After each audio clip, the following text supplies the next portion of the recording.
Nothing কোম্পানিটি নতুন যাত্রা শুরু করলে তাদের ফোনগুলো হয় সবার থেকে আলাদা। এই যেমন নতুন লঞ্চ হওয়া নাথিং ফোন 2 এর নাথিং ফোন অন এবং 2 থেকে দামে যেমন অনেক সস্তা, তেমনি এটার ওভারঅল ডিজাইন, পারফরমেন্স, ক্যামেরা ছিল অন্য লেভেলের। হ্যাঁ, দামটা এবার অনেকটাই কম। আর আপনি যদি নতুন এই ফোনটির প্রাইস, ক্যামেরা, পারফরমেন্স সম্পর্কে ডিটেলে জানতে চান তাহলে সঙ্গে থাকুন সম্পূর্ণ ভিডিও জুড়ে। আসুন তাহলে শুরু করি আজকের ভিডিওটি। নাথিং ফোনের কথা আসলেই চলে আসে তাদের ট্রান্সপারেন্ট ব্যাক গ্লিপ ইন্টারফেসের কথা। যাই হোক, লুক অ্যাট দিস ফোন। এখানে একটা জিনিস প্রথমে চোখে পড়বে, সেটা হলো এদের ক্যামেরা সেটআপ। অন্যান্য ফোনগুলোতে যখন ক্যামেরা লেফট সাইড আর তা না হলে সেন্টারে থাকে, বাট এখানে দুইটা ক্যামেরা রয়েছে এবং এগুলোকে হরিজন্টাল ভাবে রাখা হয়েছে। তবে এখানকার যে গ্লিপ লাইটিং রয়েছে প্রথম দিকে পুরো বডিতে থাকলো, এবার শুধুমাত্র ক্যামেরা মডিউলের চারপাশে 3টি গ্লিপ লাইট রয়েছে। আরো একটা পরিবর্তন রয়েছে এখানে, নাথিং ফোন অন এবং 2 তে গ্লাস ব্যবহার করলেও এখানে প্লাস্টিক ইউজ করেছে। তবে একটা কথা বলি, এর ব্যাক প্যানেল অনেক বেশি ফিঙ্গারপ্রিন্ট ম্যাগনেট, প্রচুর হাতে ছাপ পড়ে যায়। ফোনটির ওয়েট 188.4 গ্রামের মতো। প্লাস্টিক তো তাই হয়তো নাথিং এর অন্য ফোন থেকে ওজন কিছুটা কম। এর দুইটি কালার রয়েছে, হোয়াইট এবং ব্ল্যাক। কেন জানি হোয়াইট কালারটি বেশি ভালো লাগে, আপনার মনে হয় ব্ল্যাকটাই বেশি ভালো লাগছে, তাই না? যাই হোক, কোনটা ভালো লাগলে তা কমেন্ট করে জানাতে পারেন। পোর্টস এবং বাটন নিয়ে বললে বটমে রয়েছে sim card tray, microphone, type C port. এর পরে পেয়ে যাচ্ছেন স্পিকার গ্রিল। রাইট সাইডে রয়েছে power button, but volume up down button কোথায় গেল?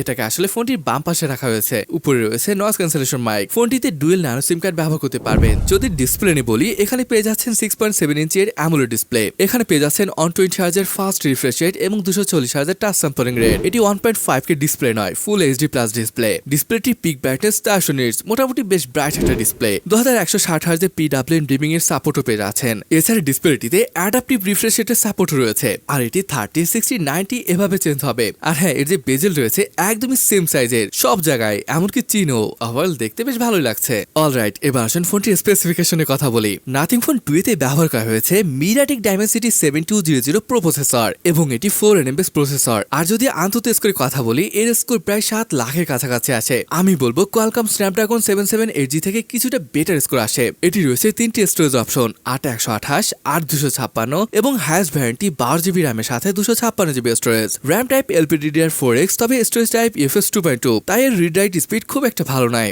যদি UFS 3.0 বা 3.1 হতো তাহলে দারুণ হতো। পারফরমেন্স নিয়ে বলে এখানে জেনশিন ইম্প্যাক্ট 30 মিনিট খেলার পর অ্যাভারেজ ফ্রেম রেট 39-40 FPS পর্যন্ত পাওয়া যাচ্ছিল। COD আপনি 90 FPS খেলতে পারবেন। তাছাড়া মাল্টিটাস্কিং বলেন বা অ্যাপ ওপেন ক্লোজ খুবই স্মুথ ছিল।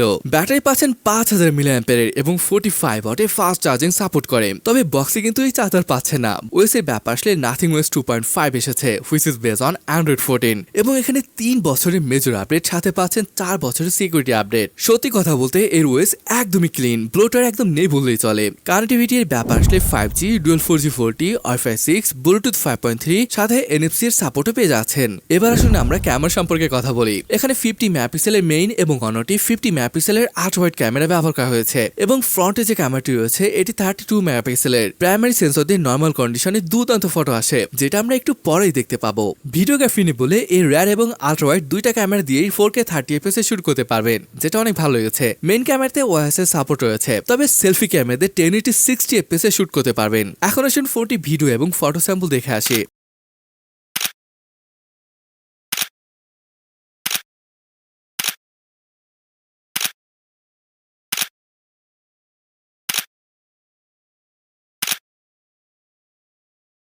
আমার কাছে তো অসাধারণ লেগেছে প্রাইস হিসাবে।